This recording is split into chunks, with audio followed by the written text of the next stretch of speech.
एक गांव में एक आदमी रहता था जो बहुत बूढ़ा हो चुका था, जिस वजह से उसे कम दिखाई देता था और बहुत कमज़ोर हो गया था। इसलिए अपनी बची कुची ज़िंदगी अपने बेटे के साथ बिता सके, इसलिए शहर में रह रहे उसके बेटे के घर रहने चला गया। बेटा एक शहर के छोटे मकान में रहता था। मकान तो उसका छोटा था, लेकिन उसके अंदर जो चीज़ें थीं वह बहुत महंगी थीं।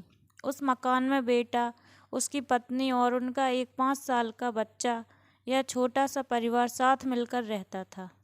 बूढ़े पिता के आने से उनके परिवार का एक सदस्य और बढ़ गया।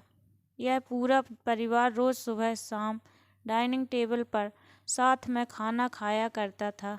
बूढ़ा पिता अपनी कमजोरी के चलते हमेशा खाने की चीज़ें नीचे गिराता रहता और कई बार कांच के बर्तन भी टूट जाया करते थे। कुछ दिनों तक तो बहू और बेटे ने यह सब सहन किया, लेकिन बाद में वे दोनों बूढ़े की ऐसी हरकतों से चिढ़ने लगे।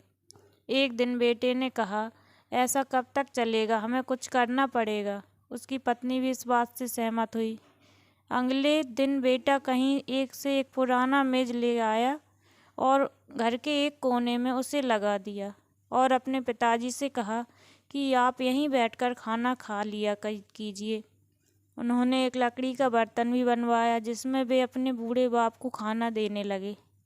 अपने कांच के कीमती बर्तन बचाने के लिए अपने पूरे बाप को लकड़ी का बर्तन देने में उन्हें जरा भी शर्म नहीं आई। अब खाना का समय जब जब होता तो बूढ़ा बाप एक कोने में बैठकर खाता और बाकी का परिवार डाइनिंग टेबल पर खाना खाया करता।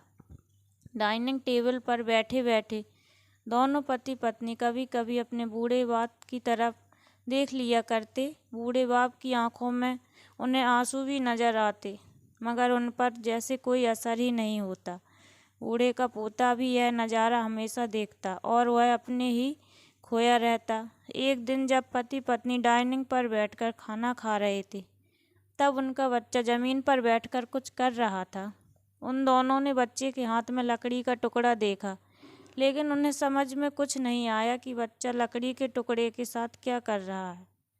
जब बच्चे के पिता ने उससे पूछा कि बेटा आओ खाना खा लो, तुम नीचे बैठकर क्या कर रहे हो, तब बच्चे ने भोलेपन से कहा, अरे मम्मी पापा, मैं आप दोनों के लिए लकड़ी का बर्तन बना रहा हूँ, ताकि आप लोगों को जब आप बूढ़े हो जाओ तो एक दिन मैं इसमें खाना दे सकूं।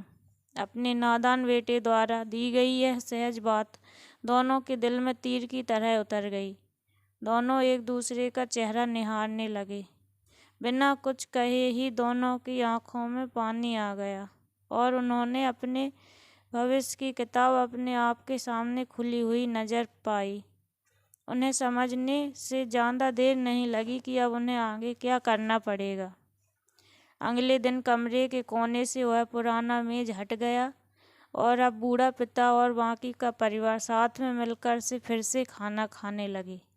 बूढ़े की कमजोरी की वजह से हो रही गलतियां भी अब किसी को नहीं चिढ़ाती थीं। दोस्तों, यह कहानी हमें बताती है, हर वह पत्ता जो आज हरा है वह कल सूखेगा और डाली से नीचे भी गिरेगा। इसलिए हमें अपने बूढ़ों का हमेशा ख्याल रखना चाहिए और हमारे माता पिता और बुजुर्गों के साथ वैसा ही व्यवहार करना चाहिए जैसा हम चाहते हैं कि हमारे बूढ़े होने के बाद हमारे बच्चे हमारे साथ कर।